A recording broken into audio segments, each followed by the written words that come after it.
अस्सलामुअलैकुम, I am Hasan Zakir. I will teach chemistry for 9 class. तो आज मैंने आपको पहले वाली वीडियो में बताया था कि केमिकल बॉन्ड की फॉर्मेशन क्या होती है। तो आज हमने दूसरी एग्जाम्पल के बारे में डिस्कस करना है, केमिकल बॉन्ड की।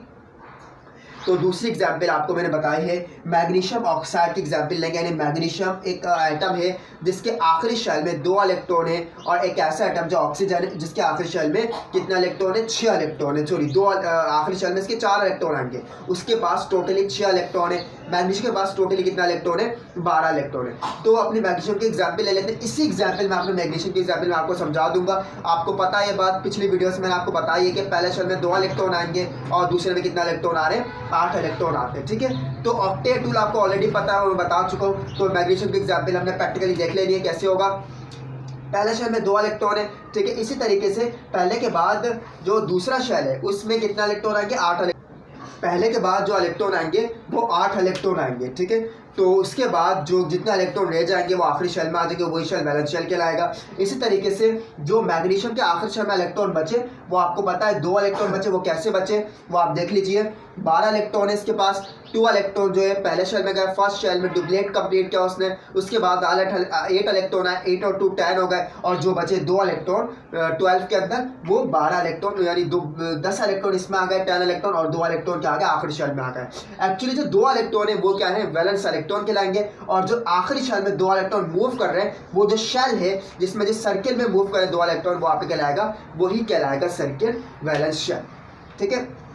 इसी तरीके से अभी इसके पास 2 इलेक्ट्रॉन है, ये अपना ऑक्टेट कैसे कंप्लीट करेगा, जाहिर सी बात है अपने 6 इलेक्ट्रॉन तो ये अचीव नहीं कर सकता, गेन नहीं करेगा। तो क्या करेगा, अपने 2 इलेक्ट्रॉन को लॉस करेगा और पॉजिटिव आयन बनाएगा। जैसे कि सोडियम ने अपना पॉजिटिव आयन फॉर्म करा था 1 इलेक्ट्रॉन को डोनेट कर।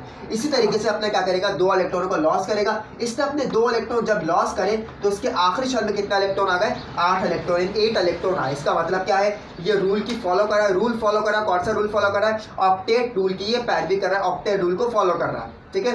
तो इसने अपना ऑक्टेट रूल फॉलो करा, 2 इलेक्ट्रॉन निकाले, और इस पे जो चार्ज आया वो पॉजिटिव आया, और Mg पे क्या होता है, पॉजिटिव चार्ज होता है। और जो Mg का आयन बनता है वो कहलाता है केटायन, क्योंकि आयनिक बॉन्ड क्या होते हैं, आयन बना रहे होते हैं, चाहे वो कैटायन हो चाहे वो आयनायन हो। तो इसने क्या बना लिया, कैटायन फॉर्म करा, और ऊपर Mg के पास 2 लिखा होता है।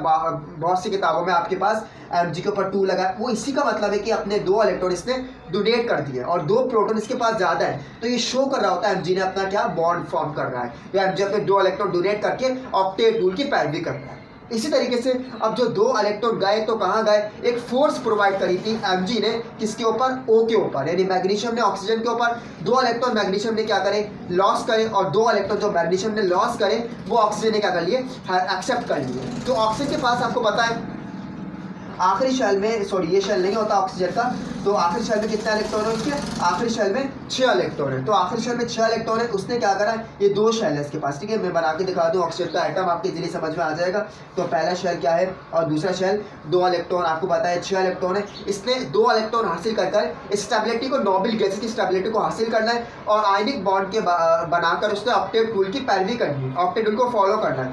तो 2 इलेक्ट्रॉन को अचीव करने की जरूरत है, गेन करने की जरूरत है। तो 2 इलेक्ट्रॉन क्या करेगा, ये हासिल करेगा, 2 इलेक्ट्रॉन वहाँ से आए और इसके पास 8 इलेक्ट्रॉन हो गए। तो इसने क्या कर लिया, अपने ऑक्टेट रूल की पैरवी करी, 8 इलेक्ट्रॉन आ गए इसके पास। इसके पास -2 का मतलब है कि 2 इलेक्ट्रॉन इसने हासिल किया, और इस पर जो चार्ज बनता है नेगेटिव चार्ज बनेगा, इसे हम बोलेंगे क्या, एनायन। तो इन दोनों पे चार्ज बने, इसका मतलब है कैटायन और एनायन बना, ये कैटायन बना और ये आपका एनायन बना। तो इसी तरह इसी को कहते हैं आयनिक बॉन्ड। आयन फॉर्म होते हैं, आयन में मतलब है केमिकल बॉन्ड, आपको पता है क्या है, एक फोर्स का नाम है, और फोर्स क्या करती है, प्रोवाइड करती है एटम। फोर्स जब लगती है जब 2 एटम आपस में मिलते हैं, और 2 एटम क्यों मिलते हैं, क्योंकि इलेक्ट्रॉनों का लॉस करना है या इलेक्ट्रॉनों का गेन करना है, ऑक्टेट रूल की पैरवी करनी है, या फिर इन केस डुप्लीकेट रूल की पैरवी करनी है। उस सूरत हाल में एलिमेंट्स क्या कर रहे होते हैं, एक फोर्स प्रोवाइड करते हैं किसी दूसरे एलिमेंट पर, और इस सूरत में क्या बन रही होती है, क्या बन जाता है, केमिकल बॉन्ड फॉर्म हो जाता है। तो आई होप कि आपके समझ में आई होगी, ये टॉपिक समझ में आया आपका, आयनिक बॉन्ड कैसे फॉर्म आता है। अब जब हम आयनिक बॉन्ड, केमिकल बॉन्ड को आगे पढ़ेंगे, स्टडी करेंगे, वो कहलाएगा जो आपका बॉन्ड है वो आपका कोवलेंट बॉन्ड है। और कोवलेंट बॉन्ड में ऐसा कुछ नहीं होता, शेयरिंग तो होगी उसके अंदर, सॉरी केमिकल बॉन्ड की टाइप है, इसका मतलब उसमें फोर्स तो लग रही है, बट फोर्स लगने की सूरत में इस तरह फोर्स नहीं लगेगी कि अपना इलेक्ट्रॉन लॉस करेगा और दूसरा इलेक्ट्रॉन गेन करेगा, उसमें कुछ और तरीके से बनेगा। वो केमिकल बॉन्ड की एग्जाम्पल होगी, टाइप होगी कोवलेंट बॉन्ड। तो उसके लिए स्टडी हम करेंगे नेक्स्ट वीडियो में। तब तक अपना ख्याल रखिए, इंतजार कीजिएगा कोवलेंट बॉन्ड की टर्म्स को समझने के।